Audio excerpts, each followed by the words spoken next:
Amén. Gracias, Sonia. Bien. ¿Se pueden llevar esto? Bien, saludamos nuevamente desde aquí. Bendiciones para cada uno de ustedes. Bueno, desde diciembre no estaba por aquí. Estaba por allá, pero estaba aquí. Desde aquí no. Esperamos que estén bien, contentos y gozosos en Cristo Jesús, nuestro Salvador, ¿verdad? Para el tema de hoy es un tema que meditemos de reflexión, prácticamente para lo que Dios nos ha llamado y lo que Dios, o cómo Dios nos ve y lo que Dios espera de nosotros. Cuando cantamos el himno inicial, Cristo está buscando obreros hoy. Yo entiendo que ya usted entiende más o menos de qué va a tratar el tema, ¿verdad que sí? Vamos a poner a presentar allá en los controles, si se puede presentar el PowerPoint. Le puse por título este tema, Ministros y Sacerdotes de Cristo. Eso es lo que el Señor espera de nosotros que seamos. ¿Sale? Muy bien.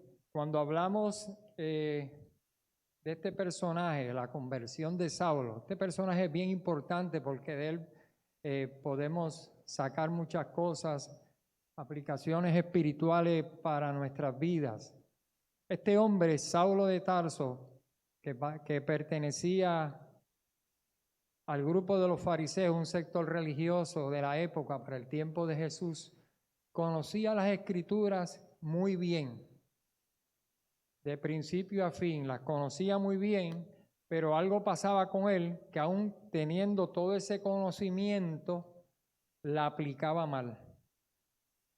Tergiversaba lo que decían las Santas Escrituras y creía que andaba por un camino seguro de salvación, aún teniendo todo el conocimiento, por lo menos de lo que allí decían esos rollos que habían escrito.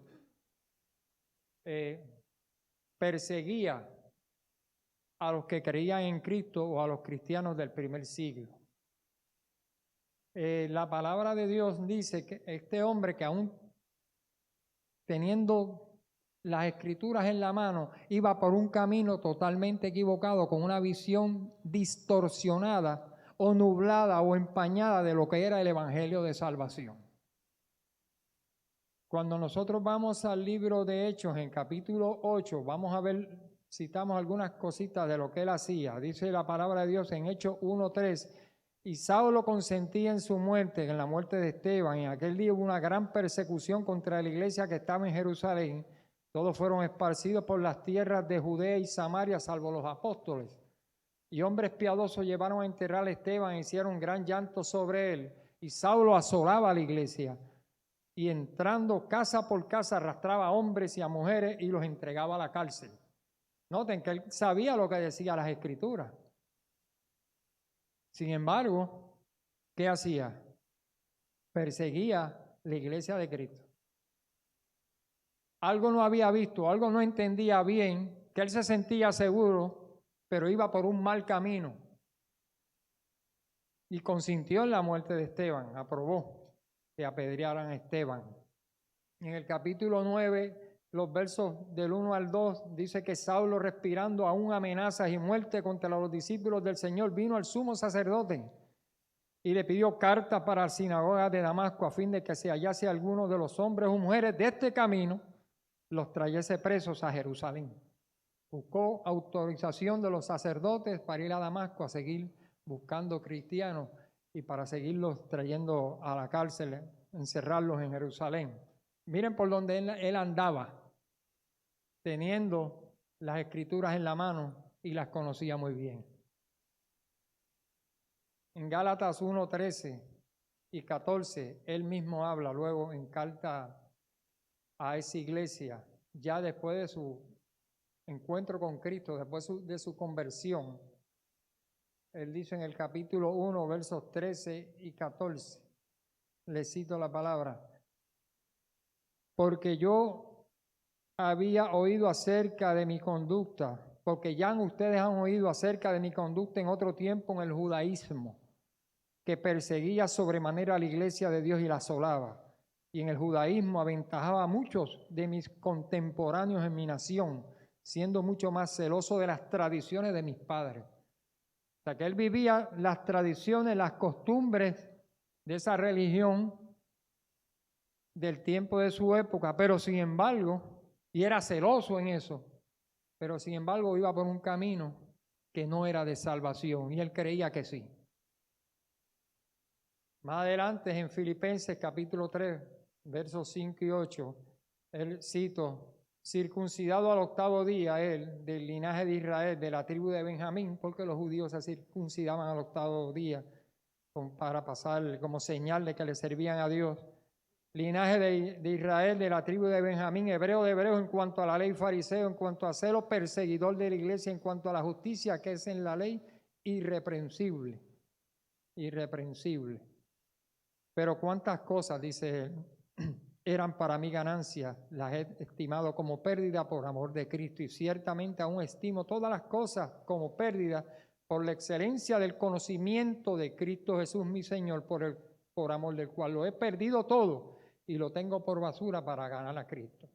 Quiere decir que después de su conversión, él se da cuenta que todo lo que había vivido, eso lo tuvo como pérdida, estaba en un camino equivocado y que ganancia había sido ganar a Cristo en su vida, a Cristo Jesús. Por tanto, ese personaje, Saulo, nosotros tenemos que meditar en él porque también nosotros tenemos toda la Escritura. La cosa es si nosotros vamos por el camino correcto o tenemos una visión correcta del Evangelio o la tenemos empañada, nublada. Si vamos bien o vamos mal. Luego de su conversión, entonces él escribe para qué Cristo lo llamó, porque se da cuenta, fue cegado por Dios, por Jesús en camino a Damasco, se miró por dentro durante 3 días, reconoció que estaba haciendo la obra del maligno. O sea que aún con las escrituras nosotros en la mano podemos estar actuando mal y podemos estar actuando contra la iglesia. Y podemos ir por un camino equivocado. Por eso Pablo más adelante escribe, examínense en vosotros mismos a ver si están en la fe. Y después de su conversión él dice, ¿para qué Cristo lo llamó?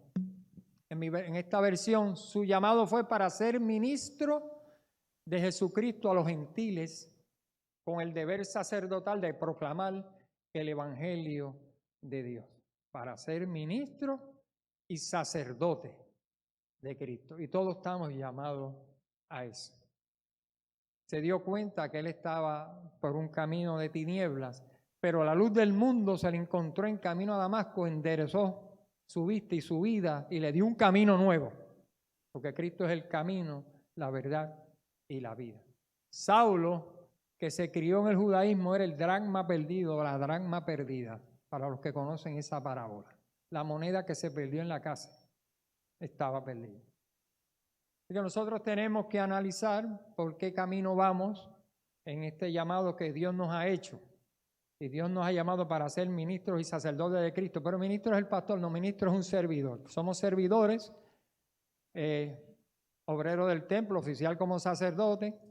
Se refiere a servicios seculares, pero Pablo le da un matiz de carácter sagrado como servidores públicos de Dios. Dios nos ha llamado a ser servidores de Él y sacerdotes de Él. ¿En qué sentido? La Reforma Protestante estableció claramente que tenemos el sacerdocio de los creyentes, que podemos ir directamente a Dios en el nombre de Jesús. Tenemos un acceso directo a Dios en el nombre de Jesús. Mientras que antes, en el Antiguo Testamento, se dependía, ¿verdad? Había un sacerdote que intercedía por el pueblo ante Dios, ¿verdad? Había un hombre que intercedía por el pueblo ante Dios y había el representante de Dios ante el pueblo, era el sacerdote también. Pero ahora no, ahora todos tenemos el sacerdocio de los creyentes. Usted y yo podemos ir directamente al Padre en el nombre de Jesús y podemos interceder por otras personas. Por otras personas, eso es bien importante. O sea que el sacerdote también significa un ministro, un servidor, el que oficia. Y Dios nos ha llamado a eso, a que seamos ministros y sacerdotes de Él. Tenemos el sacerdocio de los creyentes y como dice ahí en Apocalipsis 1:6, brevemente, ahí es que menciona que somos reyes y sacerdotes. Y un sacerdote es uno que presentaba ofrendas a Dios en el santuario, ¿verdad? Pero todo cristiano tiene el privilegio de presentar sacrificios espirituales. Podemos orar, podemos interceder por otros, podemos dar acción de gracias, podemos dar gloria a Dios, ¿verdad? Y podemos acercarnos a Él personalmente sin la mediación de otro hombre, sino solamente por medio de Cristo. En ese sentido somos los sacerdotes. Como dice Primera de Pedro 2:9, Dios nos ha llamado a que somos linaje escogido, real sacerdocio, nación santa, pueblo adquirido por Dios para anunciar ¿qué? Las virtudes de aquel que nos llamó de las tinieblas a la luz admirable. O sea, para anunciar las virtudes de Dios. El mundo necesita saber que hay un Dios que les ama. El mundo necesita saber que hay un Dios de bondad, de compasión, de misericordia, que quiere perdonar los pecados, restaurar relaciones, bendecir las familias, y cuenta con nosotros, que hemos tenido el gran privilegio de que Cristo nos ha llamado y nos ha puesto en su ministerio, ¿verdad? O nos ha puesto en el ministerio como servidores de Él. Hay un mundo afuera que perece, que está en tinieblas. Cuando no se esté en la luz, en el Evangelio, en la verdad del Evangelio, se está en tinieblas. Y es importante llevar la luz a un mundo que perece prácticamente. Y el Señor nos ha llamado a eso, a anunciar las virtudes de Él, a hablar de su omnipotencia, de su omnipresencia, que te puede acompañar a donde quiera que vaya, de su omnisciencia, que todo lo sabe y que es todopoderoso para cuidar tu vida. Es importante, el Señor está con nosotros, ¿verdad? Y eso es, cuando llega a la vida de una persona que ha estado en tinieblas, es una gran bendición. Y yo creo que usted ha vivido eso, ¿verdad? Sabe cuánto Dios le ama y cuánto Dios le ha bendecido, pues otros también necesitan saber y Dios cuenta con nosotros. Voy a saltar eso. Así que ¿cuándo comenzó nuestro ministerio? Rápidamente, el de Jesús comenzó en su bautismo. Fue a donde Juan el Bautista. Juan le dijo, yo necesito ser bautizado por mí, tú vienes a mí. Y Jesús le dijo, deja que ahora se cumpla toda justicia. Y fue bautizado en el río Jordán y el Espíritu de Dios descendió sobre él como paloma, ¿verdad? Y ahí inició el ministerio de Jesús y se cumplía la profecía de Daniel, Mesías príncipe, en el año 27, después de las 67 y 7 semanas, 69 semanas, sería ungido en el año 27. Y por eso Jesús predicó, arrepentidos y creen en el Evangelio, porque el tiempo es cumplido. Se cumplía la profecía de Daniel, capítulo 9, verso 25. Y Dios puso su sello sobre Cristo, el sello de confirmación personal o propiedad sobre Jesús con el Espíritu Santo. Y ahí fue que él inició su ministerio. Recorrió Jesús que toda Galilea, enseñando en las sinagogas de ellos, predicando el evangelio del reino y sanando toda enfermedad y toda dolencia en el pueblo. Así que vemos que Jesús está muy interesado en el bienestar de las personas, porque sanaba toda dolencia y toda enfermedad. Está interesado en tu vida, en mi vida, en que estemos en buen estado, que estemos bien, que estemos prósperos espiritualmente. Dios quiere eso para nosotros y otros necesitan saber de eso. Por tanto, Dios cuenta contigo y conmigo. ¿Para qué? Para ser ministros y sacerdotes de Él. Entonces Jesús estaba dedicado totalmente a esparcir las verdades, a restaurar las almas, y nuestra iglesia cumple o debemos cumplir con esas funciones en el trabajo misionero. ¿Cuándo inició nuestro ministerio? En el bautismo. Cuando usted se bautizó y cuando yo me bauticé, inició nuestro ministerio con lo poco o con lo mucho que sepamos, con lo que se sepa, ¿verdad? Ahí fue que recibimos el don del Espíritu Santo, igual cuando lo recibió Jesús. Se bautizó en el Jordán, inició, usted fue bautizado, debe haber iniciado ya ese ministerio de proclamar las verdades de que Cristo le ama, que hay esperanza en un mundo que vive en tinieblas y que hay una esperanza mayor, cielo nuevo y tierra nueva para todo aquel que acepte a Jesús como Salvador personal. Y el Espíritu nos capacita con dones espirituales, ¿verdad? A cada uno le da una herramienta, nos usa de diferentes formas. Todos tenemos dones espirituales. Tenemos que buscar cuál es. Pedirle a Dios que nos deje ver cuál es el don que tenemos, qué es lo que le gusta hacer en la iglesia, ¿verdad? La iglesia es un cuerpo que Dios ha capacitado a cada uno de los miembros como Él quiere. Y Dios quiere que todos empleemos nuestros dones en acción. Pongamos en acción lo que Dios nos ha dado para que podamos alcanzar a otros, edificar la iglesia y alcanzar a otros para el reino. Es importante. Hemos sido dotados del Espíritu Santo, hemos sido sellados como fue Jesús.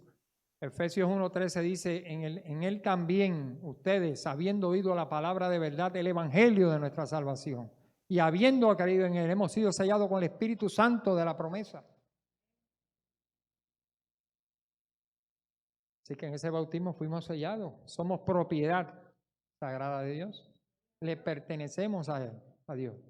Según Dios puso su sello de confirmación sobre Jesús, lo ha puesto sobre nosotros. Efesios 4:30 dice que no contristes al Espíritu Santo con cual fuiste sellado para el día de redención o el día de la salvación. Así que mis hermanos, tenemos que seguir avanzando hacia adelante. Los tiempos cada día se ponen más difíciles y necesitamos el poder del Espíritu Santo para seguir proclamando las verdades de Dios. ¿En qué momento Saulo comenzó su ministerio? Allí en su conversión en Hechos 9. Y Ananías oró por él, le puso las manos, recobró la vista. Y dice la palabra que enseguida predicaba de Cristo a los judíos que estaban en Damasco. Que una vez nos hemos bautizado, inicia nuestro ministerio. Dios siempre pone oportunidades en el camino. Y esas son las que hay que aprovechar cuando hay que testificar o decirle a una persona que tiene esperanza. A veces podemos ser chasqueados, ¿verdad?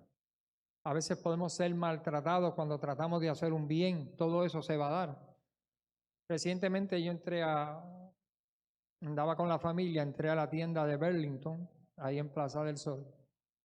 Había una joven llorando y había otra, eran dos empleadas, y otra estaba como consolando, ¿verdad? Ayudando. Yo veo el panorama, doy una vuelta, verifico, voy a salir, digo, déjame pararme a ver. Voy allá, le digo, ¿usted se siente bien? ¿Quiere que ore por usted? Me gustaría que llorara por usted. Las dos brincaron y dijeron que no. O sea, que a veces nos vamos a encontrar todas esas cosas, pero eso no puede endurecer nuestros corazones. Tenemos que seguir haciendo la obra y echando la semilla, ¿verdad? Porque el sembrador salió a sembrar. Y Jesús salió a sembrar y el terreno cayó en 4 corazones diferentes o en 4 terrenos diferentes. Son 4 corazones diferentes. Jesús lo sabía que solamente uno iba a aceptar, pero seguía avanzando, que solo uno iba a dar fruto. Nosotros tenemos que seguir avanzando y haciendo la obra, porque en el último tiempo, a causa de tanta maldad, el amor de muchos se enfriará. Pero no podemos permitir que nuestros corazones se enfríen. Y cuando dice, todo aquel que persevere hasta el fin será salvo. Sí, pero ¿persevere en qué? En el amor. Así que necesitamos seguir avanzando, aunque nos hagan todas esas cosas y pasen todas esas cosas. Bueno, esa es una de tantas que uno ha vivido, ¿verdad? Y usted imagino que usted también tiene testimonio sobre todo esto. Entonces Pablo estaba dando testimonio frente a Agripa. Dice que escuchó una voz que le dijo, levántate, ponte en pie, porque me aparecí a ti para ponerte por ministro. Entonces la palabra que usa ahí griega es otra, pero es servidor también, significa lo mismo que la primera que presenté al inicio, y testigo de lo que has visto de mí y de lo que te mostraré. Estamos siendo testigos. El testigo declara. Necesitamos declarar. Hay que esperar el momento oportuno, ¿verdad? Hay a veces que no podemos entrar de frente, de lleno, cuando queremos tratar de abordar a una persona. Esperamos el momento oportuno y lo hacemos.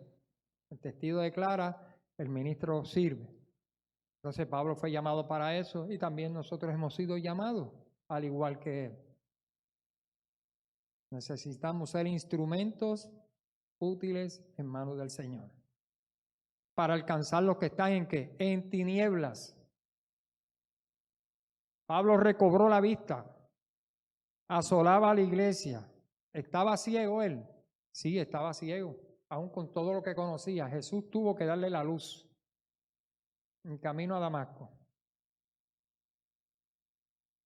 Él dijo, Dios que de las tinieblas mandó a que resplandeciese de la luz, es el que resplandeció en nuestros corazones. Yo lo escribí en Corintios de su propia experiencia. Él andaba en tinieblas.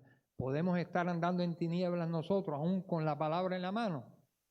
Necesitamos que el Señor nos abra la vista y nos deje ver realmente el camino por donde seguir. Te envío a los gentiles, le dijo, para que abran que sus ojos se conviertan de las tinieblas a la luz y de la potestad de Satanás a Dios. Aquí este texto bíblico presenta el conflicto prácticamente. El conflicto que se está dando. Le dice, mira, tienes que sacar a la gente de las tinieblas y de la potestad del enemigo para que vengan a la luz. Dos mundos, el que usted ve con los ojos y un conflicto que no se ve. Una lucha de ángeles malos que quieren destruir vidas, mientras los ángeles de Dios y Cristo están tratando por salvar las vidas. Es importante que nosotros entonces presentemos a aquel que es todopoderoso y que puede traer salvación a la vida de la persona. La salvación, cuando se utiliza esa palabra, salvación incluye a un librarte de la destrucción, es protección, estar en buen estado, estar solvente. No es solamente que vas a vivir para siempre con Cristo. O sea, mientras llega a esa vida eterna, aunque Cristo es la vida eterna y estamos en la vida eterna, pero mientras llegamos allá, estamos protegidos acá y bendecidos por Él. Y esa bendición tiene que llegar a otros. Le dijo a Timoteo, predica a tiempo, afuera y fuera de tiempo. El método de Cristo de comunicar la verdad constituye el modelo para cada cristiano. Se concentraba en la revelación de la verdad y se negaba a malgastar su tiempo discutiendo falsas teorías, refutando a los que las proponían. Jesús no se enredaba mucho cuando con malas intenciones venían hacia él. Yo puse eso ahí para acordarme con qué autoridad hace estas cosas. ¿Recuerdan cuando Cristo purificó el templo? Que tenían allí un desorden en el atrio de los gentiles y él volcó las mesas, tiró el dinero allí porque extorsionaban a la gente en el intercambio de las monedas para comprar ofrendas y había un montón de cosas allí. Y ustedes han convertido mi casa de oración en cueva de ladrones. Una frase de Nazaret, de donde él se crió. Nazaret era un sitio de mala reputación y él trae esa frase para que esto lo han convertido aquí en cueva de ladrones. Entonces, le preguntan a Jesús después que purifica el templo y hace eso, ¿con qué autoridad tú haces estas cosas? Y Jesús le contestó con una pregunta, no se enredó con ellos. El bautismo de Juan, ¿era del cielo o de los hombres? Y ellos dijeron, si decimos del cielo, van a decir por qué no le creímos. Si decimos que era de los hombres, pues nos van a pedir porque temían a Juan por profeta y le contestaron a Jesús, no sabemos de dónde era el bautismo de Juan. Y Jesús le contestó, pues yo tampoco te voy a decir con qué autoridad yo hago todas estas cosas. O sea, Jesús no se enredaba con la gente, no se dejaba engatusar, ¿verdad? Allí lo fueron a entrampar y le trajeron una moneda. O no le trajeron la moneda, le preguntaron si había que darle tributo al César. Lo querían enredar, a ver si decía que sí, pues se calentaba con los judíos. Si decía que no, pues le echaba a los romanos encima. Tráigame la moneda, dijo Jesús. Le trajeron la moneda. ¿De cuál, qué carita es la que está ahí? La del César. Pues dale a César lo que es del César y a Dios lo que es de Dios. ¿Ah? ¿Sabía Jesús defenderse? No se enredaba con ellos. No perdía mucho tiempo con esa gente que vienen con malas tensiones. Un intérprete de la ley se le acercó a Jesús. Un intérprete de la ley, sabía mucho. ¿Haciendo qué cosa ganaré la vida eterna? Le preguntó a Jesús. Le dijo, bueno, tú eres un intérprete de la ley. Jesús le contestó, ¿qué está escrito en la ley? ¿Cómo dice? ¿Tú sabes? Pues amarás a Dios, tu Dios, amarás al Señor tu Dios con toda tu fuerza, alma, mente y corazón, y al prójimo como a ti mismo. Bien has dicho, haz esto y vivirás. Siguió para adelante. Y por ahí después sigue el relato, ¿verdad? La del buen samaritano. Pero nada, no podemos malgastar tiempo, ¿verdad? Discutiendo falsas teorías y refutando cosas que la gente, asuntos espirituales, ¿verdad? No podemos a veces convencerlos, solamente Dios puede convencer a las personas, por tanto tenemos que orar por ellos para que Dios abra su entendimiento a la verdad. Por eso Pablo escribe luego que las armas de nuestra milicia no son carnales, sino poderosas en fortaleza para derribar todo argumento que se levanta contra Dios. Y las armas de nuestra milicia, ¿qué son? La oración y su palabra. Para poder derribar todos esos argumentos que hay por ahí en contra de la palabra de Dios, nosotros no podemos. O sea, lo que dice Dios, ora a mí que yo voy a encargar de eso. Eso es lo que Dios está diciendo. Dios creó en 6 días, pues ahí dice, hay quien dice que pues, eso tomó millones de años, la creación y todas esas cosas, y la evolución y todo, pues, todas las cosas que se dicen por ahí que usted sabe. De la misma manera, los ministros no deben incluir tradiciones y opiniones humanas en sus sermones, pues solo la palabra es eficaz para hacer frente a las necesidades de los seres humanos debilitados por el pecado. Hay que presentar la palabra tal y como es. ¿Verdad? Y es una bendición. Es una bendición cuando se presenta la verdad. Y la única forma que la persona pueda salir de un error es presentándole la verdad. Y Dios hará, ¿verdad?, conforme a su voluntad. A tiempo y fuera de tiempo, debemos estar listos en cualquier momento a instar, a reprender o a consolar.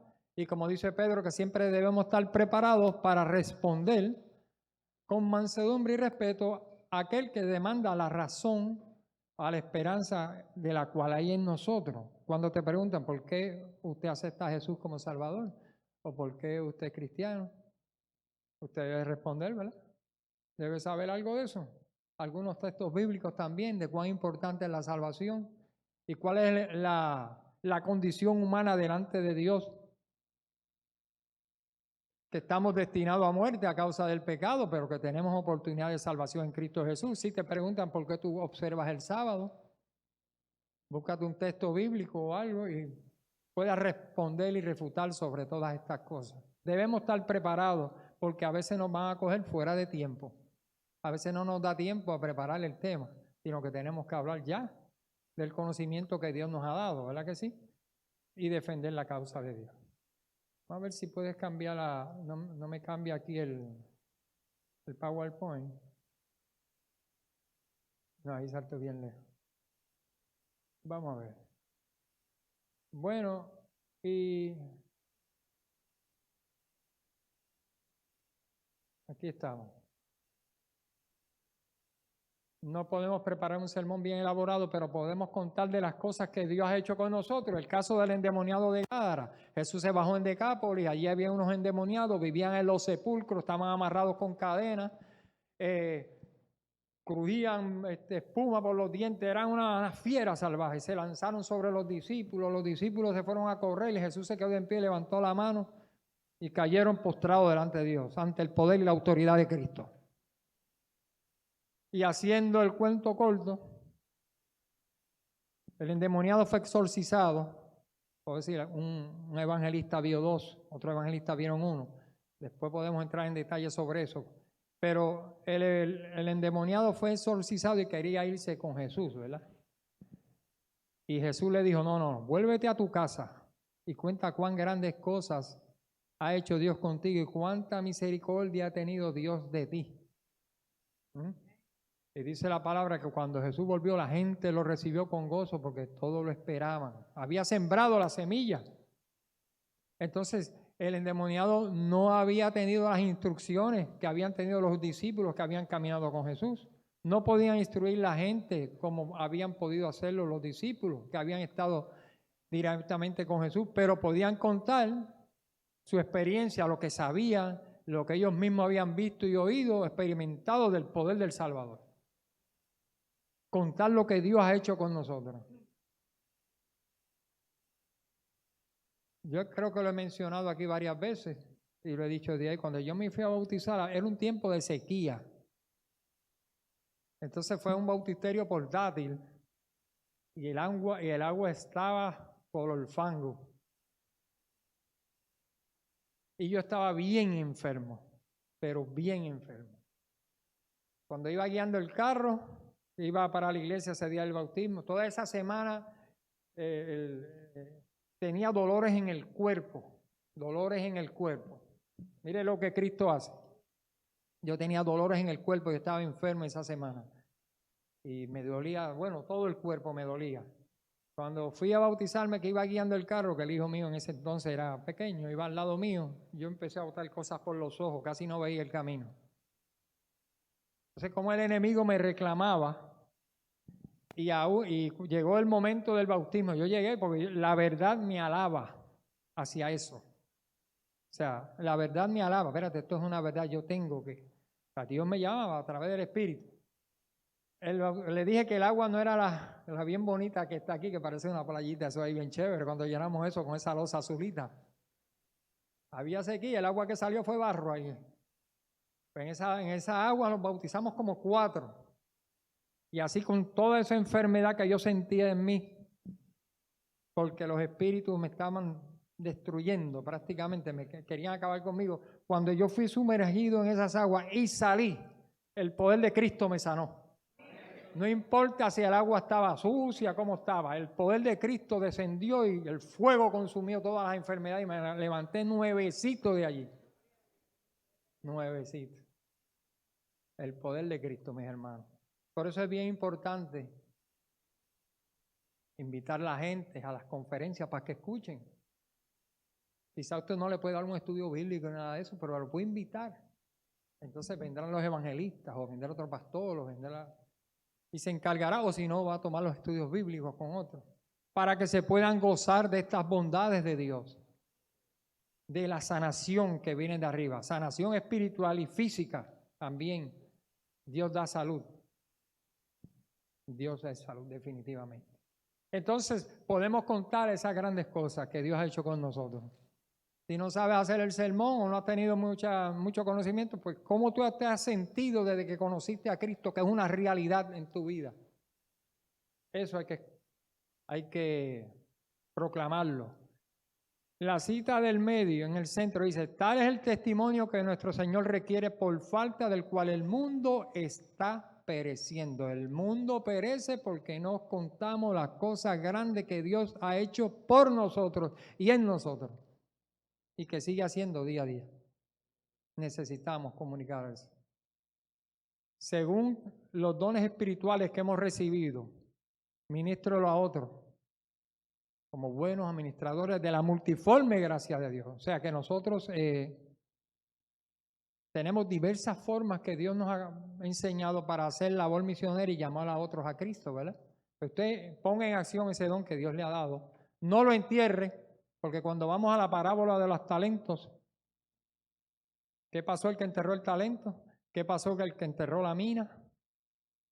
Al lloro y al crujir de dientes.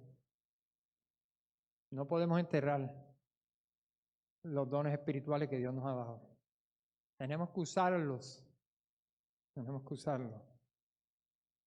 Muy bien, entonces ya Pablo, escribiendo a la iglesia de los Corintios, dice que somos colaboradores, compañeros de Dios, labranza de Dios.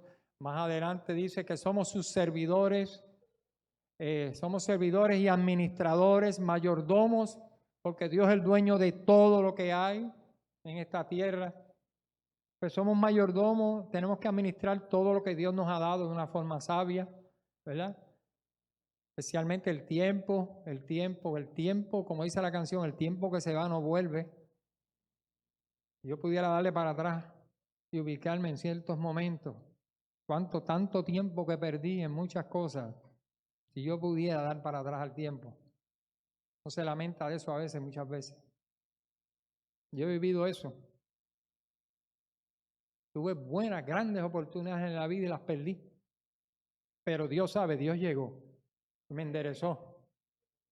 Entonces, necesitamos tiempo para dedicarle al Evangelio y esparcir las buenas nuevas. Así que cuando hay planes de evangelísticos, campañas.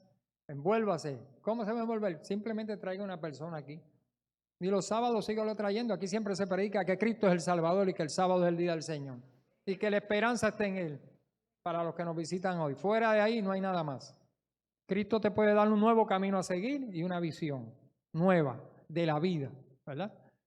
Nos reconcilió Jesús con el Padre, nos compró con su sangre y le pertenecemos por redención y nos encargó a nosotros la palabra de la reconciliación. Por tanto, Él nos va a llamar más adelante embajadores de Dios, embajadores del reino. El conocimiento de cualquier materia o de cualquier profesión que usted tenga o tenemos, termina cuando uno muere. Hasta ahí llegó eso. En el cielo no lo vas a necesitar, pero el conocimiento del Evangelio sigue para siempre y ese es el que te lleva a vivir para siempre. Así que somos los embajadores. Portamos el conocimiento que lleva a la gente a la vida eterna y que lo llevará a un mundo mejor. Bueno, y habla de lo que es un embajador, ¿verdad? Una persona llena de dignidad, de experiencia, investida de autoridad, la comprensión personal de las verdades del Evangelio por experiencia y por la diligencia en el estudiar oral, ganar almas, en la edificación de la iglesia, nos hace dignos, llenos de honor y embajadores de Cristo. Así nos ve Dios como servidores, como ministros, sacerdotes, embajadores, colaboradores de Dios. El conocimiento que usted tiene, otros no lo tienen. Dios lo ve grande a cada uno de nosotros. Valiosos para Él, somos valiosos.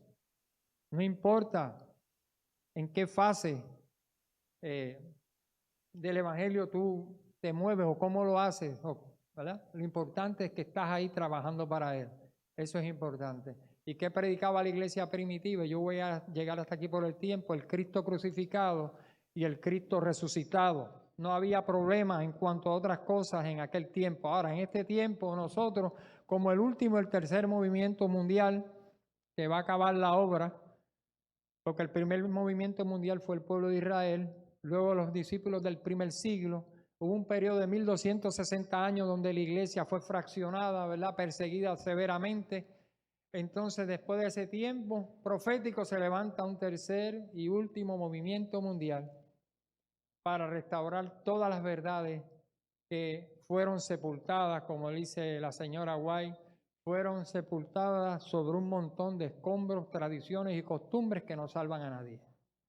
Nosotros tenemos que predicar las verdades presentes de que hay un juicio investigador, ahora mismo se celebra un juicio en el cielo, pero que el abogado y el juez es Cristo, que podemos salir absueltos en ese juicio, que Cristo viene pronto, que la ley de Dios está vigente, que el sábado es el día del Señor, que hay resurrección de muertos, hay esperanza para el que se muere en Cristo y que hay una reforma pro salud también que debemos de aplicar en nuestras vidas. Así que mis hermanos, requisitos para cumplir con todo esto. Esto sigue, pero no voy a seguir. Vamos a llevarlo hasta aquí. Yo creo que es suficiente entendido lo que quiero traer en esta mañana o el Señor ha querido traer. Necesitamos amar a Jesús. Y de esa forma, cuando amamos a Jesús, es cuando podemos hacer las cosas para Jesús. Jesús le dijo a Pedro, o le preguntó a Pedro, ¿me amas más que todos estos, Pedro? Sí, Señor, tú sabes que yo te amo. Pues apacienta a mis corderos. En 3 ocasiones le preguntó que si le amamos. Él le respondió que sí. Pues entonces, sigue de líder de la iglesia, sigue trabajando y sigue haciendo lo que tienes que hacer. En esta mañana, mis hermanos, la pregunta es, ¿vamos por el camino correcto? ¿O estamos como Saulo de Tarso? ¿O estamos como Pablo? Pablo es cuando Dios se enderezó en el camino, ¿verdad? Si hemos perdido, vamos por un camino incorrecto, aunque tenemos la escritura en la mano o tenemos una visión nublada, empañada, podemos recobrarla en esta hora. El Señor te invita, el Señor nos invita a entregarnos a Él para que abra nuestros ojos y nos lleve por estos caminos de salvación y nos pueda hacer buenos servidores y sacerdotes de Él. Que podamos ser colaboradores de Él. que podamos ser sus embajadores en lo que Él viene. Así que te invito a entregarle tu corazón a Cristo, a seguir en Él, para que podamos ser siendo instrumentos útiles a su causa. Que Dios te bendiga en esta mañana. Espero que ese sea tu deseo en esta hora. Que vamos a ponernos en pie para cantar el himno final, Levántate, cristiano. Amén.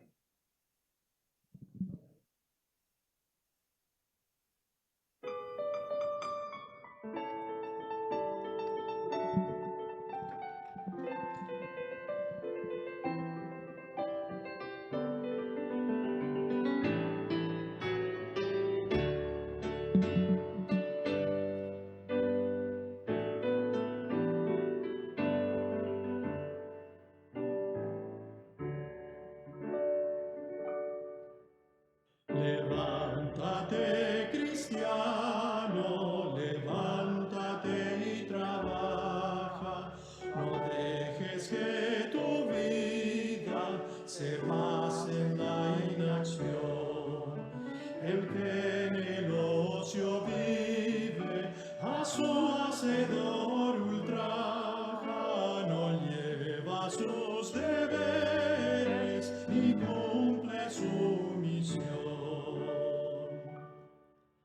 Si quieres que la vida te ofrezca mil encantos, si quieres que la dicha te inspire paz y amor, trabaja con ahínco, sin miedo ni quebranto, su celo de ventura verás en tu redor.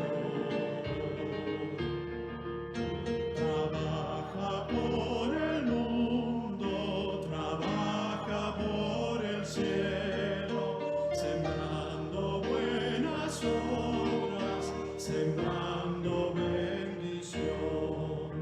Virtud es el trabajo, alivio y fiel consuelo, y solo en él se encuentra la paz del corazón.